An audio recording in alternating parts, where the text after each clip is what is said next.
अक्रियताबाट परमात्मा प्राप्ति। परमात्मा तत्त्व सम्पूर्ण संसारमा समान रीतिद्वारा परिपूर्ण छ।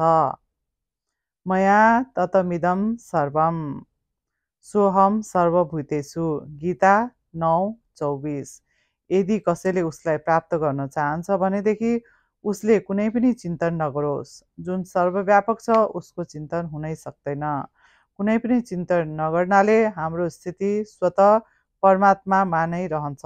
यसकारण परमात्मा प्राप्तिको खास साधन हो कुनै पनि चिन्तन नगर्नु, न परमात्माको न संसारको न अरू कसैको। साधक जहाँ छ उही स्थिर हुनु, किनकि उही परमात्मा छन्।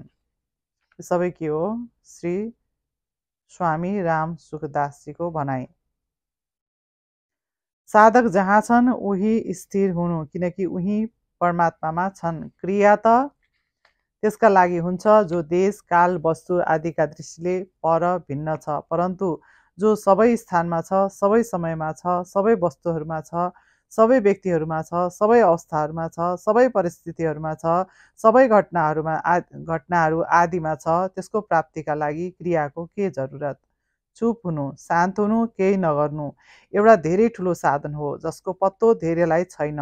केही गर्नाले संसारको प्राप्ति हुन्छ एवं केही नगर्नाले परमात्माको प्राप्ति हुन्छ। संसारको स्वरूप हो क्रिया, श्रम तथा परमात्माको स्वरूप हो अक्रिय विश्राम। प्रत्येक क्रियाको आरम्भ र अन्त्य हुन्छ, तर अक्रिय तत्त्व ज्यूका त्यौँ रहन्छ। यति मात्र होइन, त्यस अक्रिय तत्त्वद्वारा नै सम्पूर्ण क्रियाहरू उत्पन्न हुन्छन् एवं त्यसैमा लीन हुन्छन्। क्रियाद्वारा शक्तिको ह्रास हुन्छ, अक्रिय हुनाले शक्तिको सञ्चय हुन्छ। यसकारण साधकले प्रत्येक क्रियाभन्दा पहिला र क्रियाको अन्तमा शान्त चिन्तन रहित हुनु। पहिला शान्त भएर सुनियो भने सुनेको कुरा विशेष रूपले सम्झिरहन्छ, पढियो भने पढेको कुरा विशेष रूपले सम्झिन्छ। अन्त्यमा शान्त भएर सुनेको या पढेको कुरालाई धारण गर्ने शक्ति आउँछ। क्रिया गर्नाले विषमता आउँछ एवं अक्रिय हुनाले समता आउँछ। यसकारण क्रिया गर्नुमा दुई व्यक्ति पनि बराबर हुँदैन, तर केही नगर्नुमा लाखौं करोडौं व्यक्ति पनि एक हुन जान्दछ।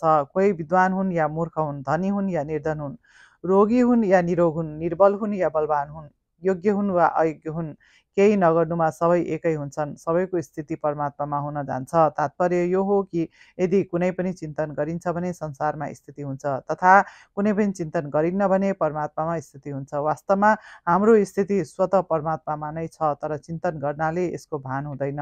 तसर्थ गीतामा भगवान भन्नुहुन्छ, शनै शनै रूपरमेत बुधया धृति गृहीतया आत्मसंस्थं मनकृत्वा न किञ्चिदपि चिन्तयेत्।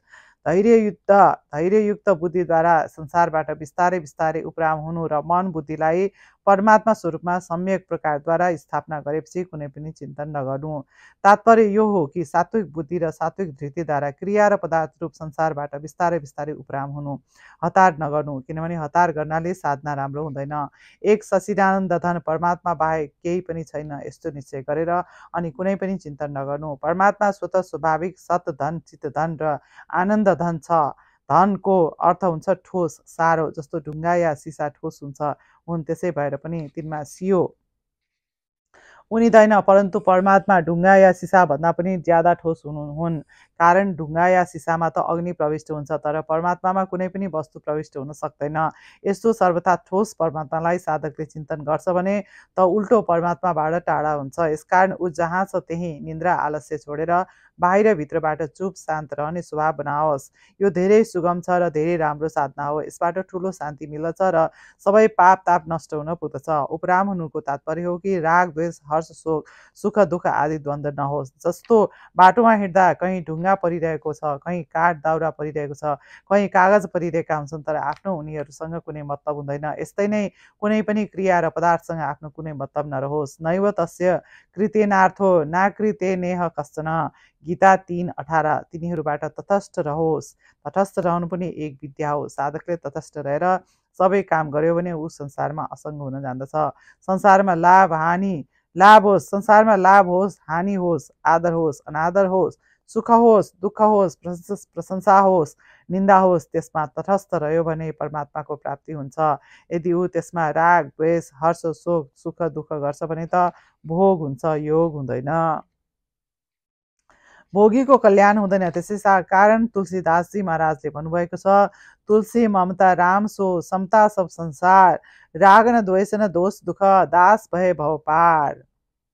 होइन, आरु आरुरु छोर मुनेर योगं कर्म कारण मुच्यते, योगारूढस्य तस्यैव सम कारण मुच्यते। गीता। जो योग समतामा आरूढ हुन चाहदछ यस्तो मननशील योगीका लागि कर्तव्य कर्म गर्नु कारण भनिएको छ, तथा त्यस योग रूढ मनुष्यको सम शान्ति परमात्मा प्राप्तिमा कारण भनिएको छ। सम शान्तिको अर्थ हो केही नगर्नु। जबसम्म गर्नुसित सम्बन्ध हुन्छ तबसम्म प्रकृतिसित सम्बन्ध रहन्छ, र जबसम्म प्रकृतिसित सम्बन्ध हुन्छ तबसम्म अशान्ति हुन्छ, दुःख हुन्छ, जन्म मरण हुन्छ। प्रकृतिसित सम्बन्ध नगर्नुद्वारा मेटिन्छ, प्रकृतिसित सम्बन्ध नगर्नुद्वारा मेटिन्छ। कारण क्रिया र पदार्थ दुवै प्रकृतिका हुन्। चेतन तत्त्वमा न क्रिया छ न पदार्थ। क्रिया अनित्य छ, अक्रियापन नित्य छ। क्रियाको आरम्भ र अन्त्य हुन्छ, तर अक्रियापन नित्य निरन्तर ज्यूका त्यों रहन्छ। यसकारण परमात्मा प्राप्तिका निम्ति सम अर्थात् केही नगर्नु नै कारण हो।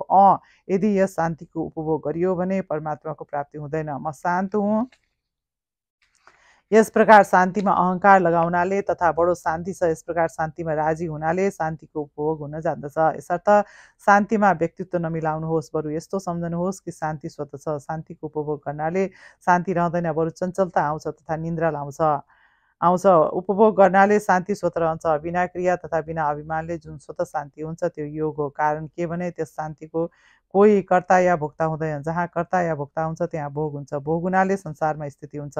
सम्पूर्ण क्रियाहरू तथा पदार्थहरू संसारका र संसारका लागि नै हुन्छन्। यसकारण कर्मयोगी तिनीहरूलाई आफ्नो र आफ्नो लागि नमानेर संसारकै सेवामा लगाइदिन्छन्। सेवामा लगाउनाले उसको क्रिया र पदार्थहरू संसारसित सम्बन्ध विच्छेद हुन जान्दछ। प्रकृति श्रम रूप हो भने परमात्मा तत्त्व विश्राम रूप हो। यसर्थ ज्ञान योगी क्रिया र पदार्थसित असङ्ग भएर विश्रामलाई स्वीकार गर्दछ। विश्रामलाई स्वीकार गर्नुको तात्पर्य हो आफ्नो जुन चिन्मय सत्ता मात्र स्वरूप छ उनमा स्वतः सिद्ध स्थितिको अनुभव गर्नु।